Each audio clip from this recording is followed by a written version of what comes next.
आप सुन रहे हैं कहानियाँ अभिषेक के साथ, जहां आप मिलते हैं अपनों से हर रोज। आज की कहानी हमारे सदस्य अनुराग के लिखे, प्यार की उम्र।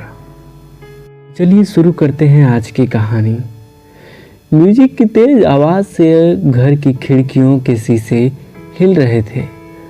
सिर्फ घर के शीशे ही नहीं, मेज पर रखा पानी का गिलास, अलमारियों पर रखा सामान, सब अपनी जगह ऐसे हिल रहे थे जैसे भूकंप के झटके उन्हें डरा रहे हों। और महक म्यूजिक में पूरी तरीके से खोई झाड़ू लगाने में व्यस्त थी। उसे देखकर ये कहना मुश्किल था कि वो झाड़ू लगा रही थी या फिर कोई नया डांस स्टेप इजाद कर रही थी। 25 साल की महक पिछले 5 वर्षों से किराए के उस फ्लैट पर अकेली रह रही थी। डांस और म्यूजिक उसके शौक थे और पैसे कमाने का जरिया भी। उसके दिन की शुरुआत रोज इसी धूप धड़ाके वाले शोर से होती थी। वो दिन भी वैसा ही था। तभी महक के दरवाजे की घंटी बजी। महक को शायद सुनाई नहीं थी। डोरबेल फिर से बजी। म्यूजिक बंद हो गया। शायद घंटी की आवाज महक के कानों तक नहीं पहुंच रही थी। कौन कौन सुबह डिस्टर्ब करने चला आया। महक बड़बड़ाते हुए दरवाजे तक गई। झाड़ू अभी उसके हाथ में थी।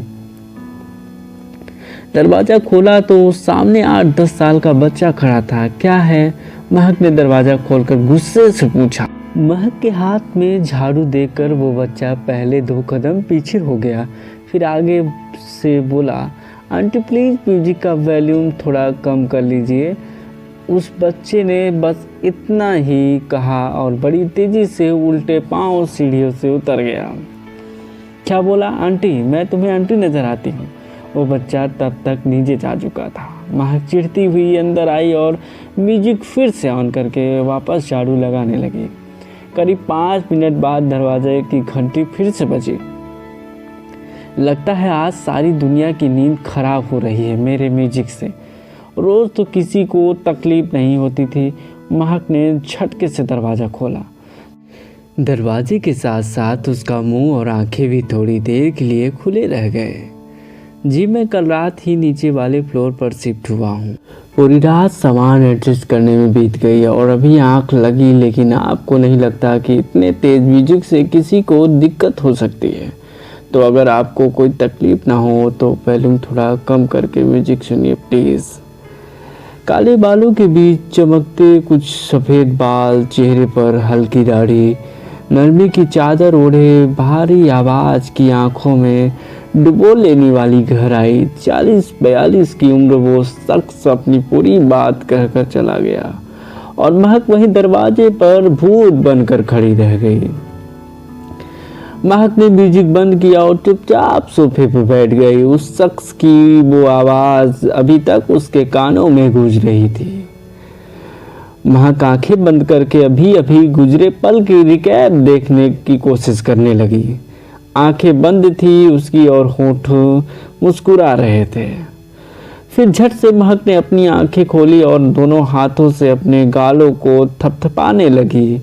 क्या क्या सोच रही हूँ मैं? कुछ भी, इतने काम बाकी हैं, एकेडमी जाना है। महक खुद से ही खुश हो रही थी और खुद से ही नाराज। कुछ तो था जो उसके मन में खिलने की कोशिश कर रहा था। खैर महक ने अपने मन के घोड़ों को बांधा, फिर जल्दी जल्दी अपना काम निपटाया, तैयार हुई और एकेडमी जाने के लिए निकल गई। सीढ़ियाँ उतरते महक के पैरों की रफ्तार नीचे वाले फ्लोर पर आते ही रुक गई। वही शख्स फिर से सामने अपने दरवाजे को लॉक कर रहा था। तेज म्यूजिक की आवाज़ से आपकी नींद डिस्टर्ब हुई, इसके लिए सॉरी। एक्चुअली मुझे नहीं पता चला कि इस फ्लोर पर कोई रहने आया है। आगे से ध्यान रखूंगी। अपनी बात कहकर महक वहीं खड़ी रह गई, शायद जवाब के इंतज़ार में। अरे सुनिए तो, आपका नाम? ये कहते कहते मुंह पर हाथ रख लिया था महक ने, लेकिन दरवाज़ा उस अजनबी शख्स तक पहुंच गई थी। वो बिना रुके सीढ़ियाँ उतरता गया। हाँ, नाम जरूर बता गया था, मयंक। जी शुक्रिया। जवाब बस इतना सा आया और वो अजनबी सीढ़ियाँ उतरने लगा। महक ने मन में सोचा, कितना अजीब सा इंसान है, मैं इतने प्यार से बात कर रही हूँ और वो मेरी ही गलती है। पता नहीं क्यों उसे देखते ही शराफत की सारी नदियाँ मेरे अंदर से बहकर बाहर आने की कोशिश करने लगी। अब से कोई दुआ सलाम नहीं, ये इंसानी फितरत है। हम अगर किसी को तवज्जो देते हैं तो वापस उसी की उम्मीद करते हैं, और उम्मीद तो उम्मीद है, कब दगा दे जाए ये किसे पता। जान पहचान बढ़ाने की महक की उम्मीदों पर भी पानी फिर गया था। महक अपनी एकेडमी चली गई। पूरा दिन बीत गया। शाम को महक घर लौटी तो घर के सामने बच्चों की टोली खेलने और हुड़दंग मचाने में लगी थी। महक के कानों में ईयरफोन लगाए गाने सुनते हुए अपने घर के गेट तक पहुंची ही थी कि एक बाल तेजी से आई और उसके हाथ पर लगी। उसका मोबाइल फोन नीचे गिर गया और 2 टुकड़ों में बट गया। उसके हाल दिल को समझाता प्यार भरा एक गाना उस फोन के टूटते ही बंद हो गया था। महक एक हाथ में अपना टूटा हुआ मोबाइल फोन और एक हाथ में बॉल लेकर जब बच्चों की तरफ मुड़ी तब तक सारे बच्चे रफू चक्कर हो चुके थे। बस एक छोटा बच्चा हाथ में बैट लिए घबराया सा वहां अकेले खड़ा था। क्यों, कहाँ गए तुम्हारे बाकी के दोस्त? और तुम वही हो ना जो सुबह सुबह मेरे घर आए थे? चलो बताओ कहाँ है तुम्हारा घर? अभी तुम्हारी मम्मी से शिकायत करती हूँ, चलो बताओ। महक ने उस बच्चे को हाथ पकड़ा और उसके साथ ले जाने लगी। अभी तक डरा सहमा सा खड़ा बच्चा अचानक रोने सा लगा। उसके बैट वहीं जमीन पर फेंका और रोते हुए वहां से भाग गया। अरे अरे सुनो तो। महक पीछे से रोकती हुई उसके पीछे पीछे दौड़ पड़ी। वो बच्चा दौड़ता हुआ उसी बिल्डिंग में दाखिल हुआ जहां महक रहती थी। महक भी उसके पीछे पीछे गई। जल्दी जल्दी सीढ़ियां चढ़कर महक पहले माले पर पहुंची तो देखा बच्चा मयंक के दरवाजे के पास खड़ा होकर रो रहा था। महक ने उसे पीछे से पकड़ा, अपनी ओर घुमाया। तुम यहाँ क्या कर रहे हो और तुम रो क्यों रहे हो? चुप हो जाओ। महक ने इतना कहते ही वो बच्चा और जोर जोर से रोने लगता है। तभी मयंक के घर का दरवाजा खुला। दरवाजा मयंक ही खोला था। वो बच्चा दौड़कर मयंक से लिपट गया। सौरभ बेटा क्या हुआ, चोट लग गई या किसी ने कुछ कहा? अरे बताओ तो। मयंक से लिपटा सौरभ बस रोता ही जा रहा था। मयंक के बार बार पूछने पर उसने महक की ओर इशारा किया। तब मयंक का भी ध्यान दरवाजे पर खड़ी महक की ओर गया। माफ करिएगा, मैंने आपको देखा नहीं। क्या आप जानती हैं क्या हुआ? मयंक ने महक से सवाल पूछा तो महक तो कहीं और ही खो गई थी। उस वक्त शायद अपने दिल को कोस रही थी जो बिना जाने समझे एक ऐसे शख्स की ओर खिंचा जा रहा था जो एक बच्चे का पिता था और जाहिर है किसी का पति भी। सौर्य अंदर चलो और फिर बताओ हुआ क्या? महक ने सर को अंदर ले जाकर सोफे पर बिठाया। महक दरवाजे पर ही खड़ी रही। माफ़ कीजिएगा, गलती किसी से भी हो सकती है। क्या मैं देख सकता हूँ आपका मोबाइल, शायद ठीक हो सके? महक ने महक का मोबाइल मांगा और उसे जोड़ने की कोशिश करने लगा। आप भी आइए प्लीज़। महक के बुलाने पर अपने दिल को कोसना बंद करके महक अंदर आ गई। अंदर सौर्य ने बताया कि वो नीचे बच्चों के साथ खेल रहा था और बॉल महक के फ़ोन पर जाकर लग गई। फ़ोन गिरकर टूट गया। उसकी कोई गलती नहीं थी क्योंकि ना तो वो बैटिंग कर रहा था और ना ही बॉलिंग। फिर सब बच्चे बैट उसके हाथ में थमाकर भाग गए और फंस गया छोटा बच्चा। सौर की बातें सुनकर महक को हंसी आ गई। महक ने चेहरे पर भी हल्की मुस्कान झांक गई थी। हालांकि महक ने पूरी कोशिश की थी कि मुस्कान को छिपाने की, और महक वो ड्राइंग रूम की दीवारों पर सजी तस्वीरों के जरिए महक की ज़िंदगी और नज़दीक से पढ़ने की कोशिश में लग गई। दीवारों पर ज़्यादातर तस्वीरें महक और सौर की ही थी। सौर आपका बेटा है ना? महक ने एक जाना समझा सवाल पूछा था, जिसके जवाब में महक ने बस धीरे से सिर हिला दिया था। और आपकी वाइफ? महक ने काफी संकोच के साथ पूछा था ये सवाल। नहीं है, बस इन 2 शब्दों में समेट दिया था मयंक ने जवाब। आई एम सॉरी, वैसे क्या हुआ था? उन्हें महक मयंक की जिंदगी की किताब के पन्ने पलटने की कोशिश कर रही थी।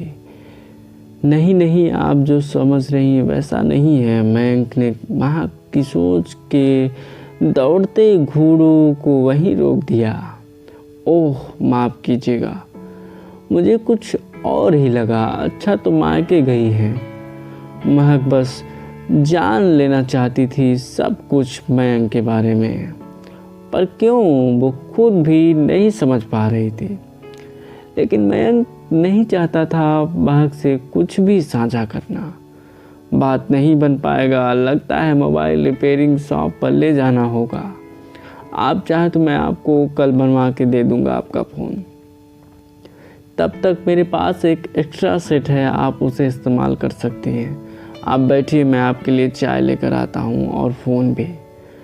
मयंक ने फ़ोन लाकर महक को दिया, फिर चाय बनाने के लिए किचन की ओर जाने लगा, पर महक ने उसे रोक दिया। जी फ़ोन के लिए शुक्रिया, पर माफ़ करिएगा, चाय मैं सिर्फ अपने हाथों की बनाई पीती हूँ।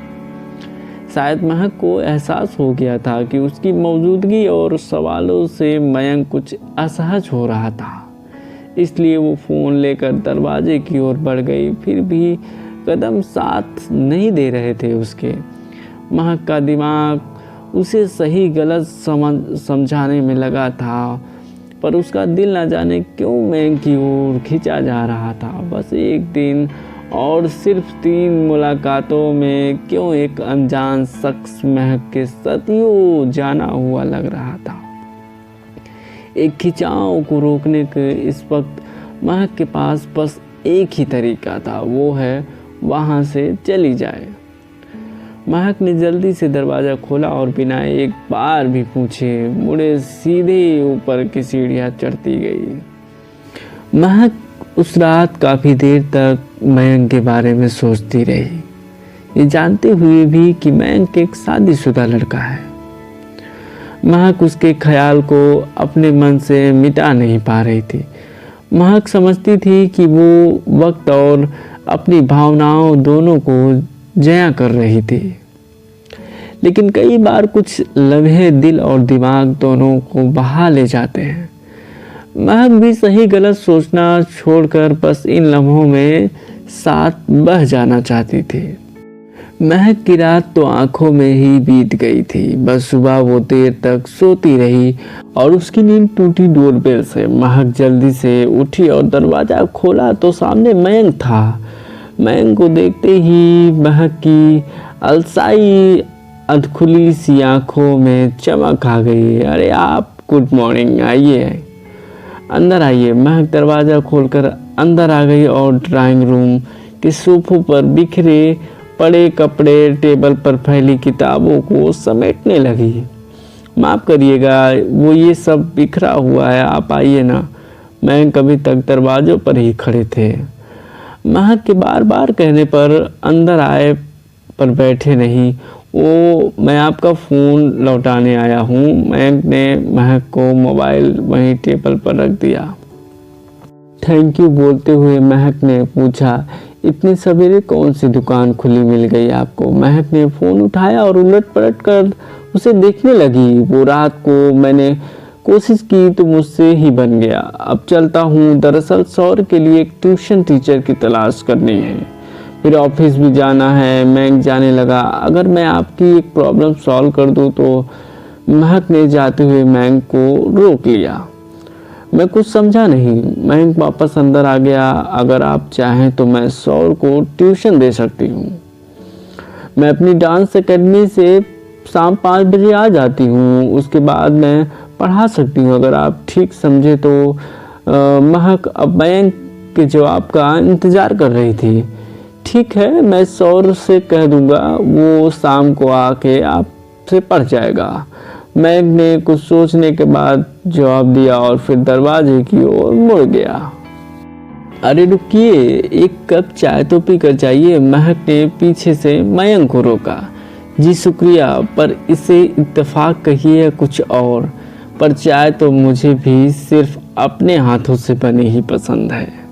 बस इतना कहकर मयंक चला गया। उसी शाम से सौर रोज महक के घर ट्यूशन के लिए आने लगा। धीरे धीरे महक और सौर एक दूसरे से काफ़ी घुल मिल गए, इतना कि सौर अब ज़्यादा समय महक के घर में ही बिताता था। सौर ने महक को बताया कि उसने अभी अपनी माँ को नहीं देखा और ना ही किसी दूसरे रिश्तेदार को। आप सुन रहे थे कहानियाँ प्यार की उम्र, हमारे सदस्य अनुराग की लिखी। अब आगे की कहानी आपको हम दूसरे पार्ट में सुनाएंगे। कैसे महक और मयंक के बीच की दूरी कम हो रही थी और प्यार का सिलसिला धीरे धीरे आगे बढ़ रहा था। आगे की कहानी ज़रूर सुने।